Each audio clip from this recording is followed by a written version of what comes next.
Исус е една съвършена реализирана душа със своя мисия.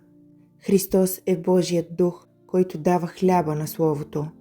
Христос е живата светлина, която озарява всичко в света, вън и вътре в него. Исус представлява човека, т.е.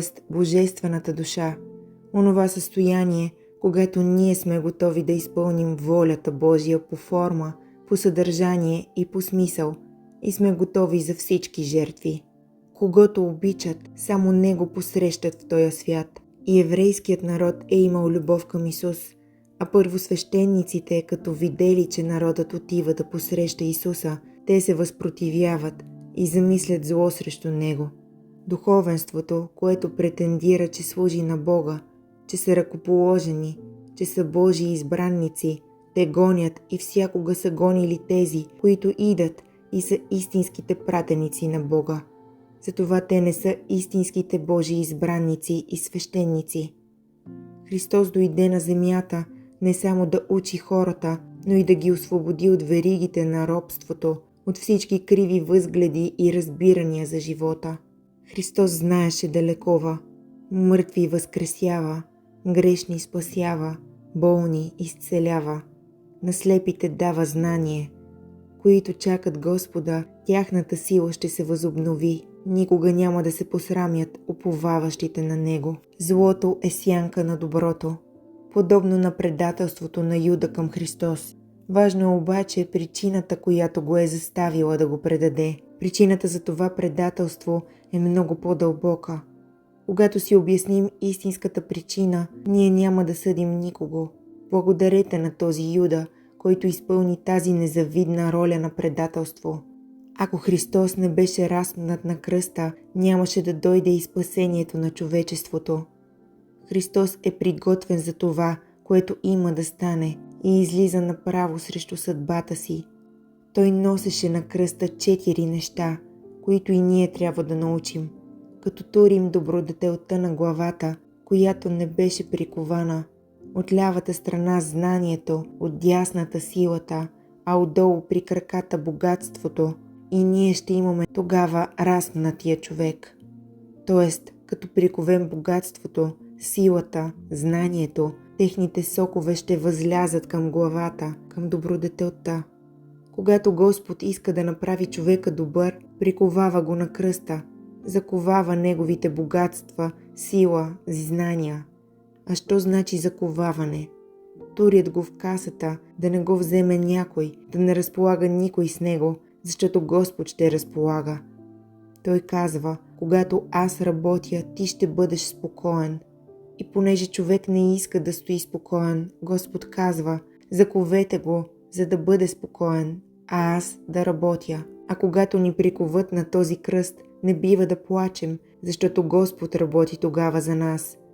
Нещастен е онзи, който не е прикован на кръста.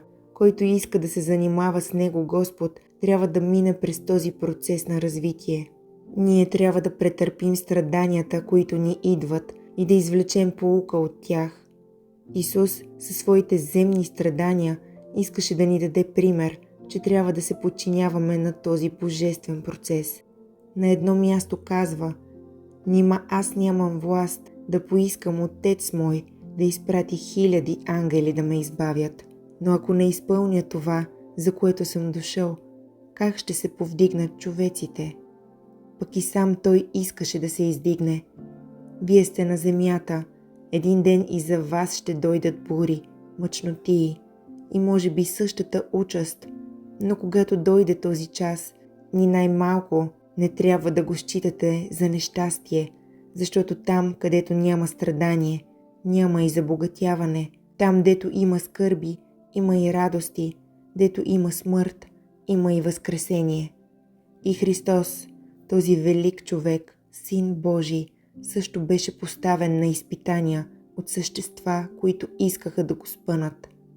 Когато Христос беше в Гециманската градина, той се молеше да се отмени по някакъв начин чашата на страданието, но веднага дойде висшето му съзнание на помощ и той каза: «Господи, да бъде Твоята воля». След това Христос разбра, че чашата, която Бог му беше определил да изпие, криеше в себе си велико благо. Христос изпи горчивата чаша, след което получи великото Божие благословение – възкресението. Христос възкръсна и чрез възкресението си победи смъртта. Хората не познават още Христа в Неговата божествена мощ и сила. Силен и мощен е сега Той. Христос казва: дето са двама или трима събрани в Мое име, там съм и аз. Ако между вашите мисли и желания се наредят и Христовите мисли и желания, вие всичко може да направите. Ако между вашата любов дойде Христовата любов, вие всичко можете да направите. Ако между вашето знание дойде Христовото знание, вие всичко може да направите. Днес вече няма да търсят Христос отговорен за вашите дела, но ще търсят самите вас. Вие казвате, че сте християни. Щом сте християни, трябва да изпълнявате учението Му. Всеки от нас е нужен, много нужен на Господа. Може за света вие да не представлявате нищо, да сте една нула, обаче за Бога сте важна единица. Само Господ, който ви е пратил на земята, оценява вашите страдания и следователно не трябва да се безпокоите какво светът мисли за вас.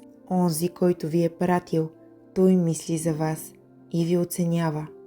Истинската църква е в невидимият мир на небето, в духовният свят, и тя е неуловима.